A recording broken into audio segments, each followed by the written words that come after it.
చేపలు కదా బాండిల్ పెట్టి ఆయిల్ వేసాను. అది మెంతులు, ఆవాలు, జీలకర్ర,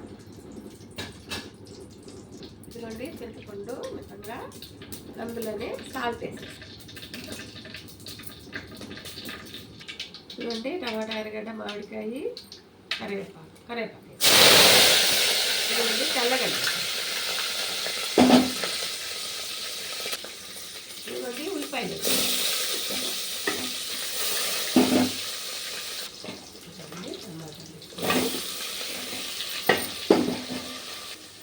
ఇదిగోండి మళ్ళీ కొంచెం సాల్ట్ వేసుకుంటాను,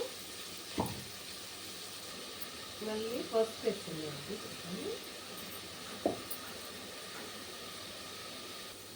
ఇదిగోండి కారం వేసుకున్నాము తగినంత కారం, ఇదిగోండి పచ్చిమిరపకాయలు అవి కూడా వేసి, ఇదిగోండి ఇప్పుడు చింతపండు పోసేస్తాం. ఇదిగోండి మొయ్యి చేపలది ఇప్పుడు పులుసులు వేసేస్తాను. పులుసు వేసేస్తాను.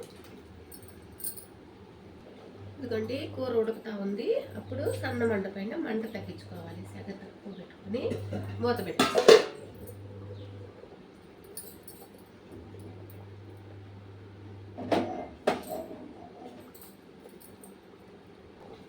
ఇదిగోండి మళ్ళీ తిప్పి పెట్టుకోవాలి. ఇంకో 10 నిమిషాలు ఉడకాలండి. ఇదిగోండి మామిడికాయలు వేసేసుకుంటాను. చూడండి మామిడికాయలు వేసేసాను, మూత పెట్టేస్తాను. ఇదిగోండి కూర ఉడికిపోయింది.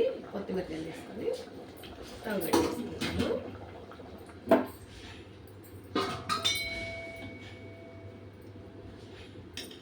ఇదిగోండి నేను చేసిన చేపల కూర వేస్తే లైక్ కొట్టండి, షేర్ చేయండి, సబ్స్క్రైబ్ చేయండి.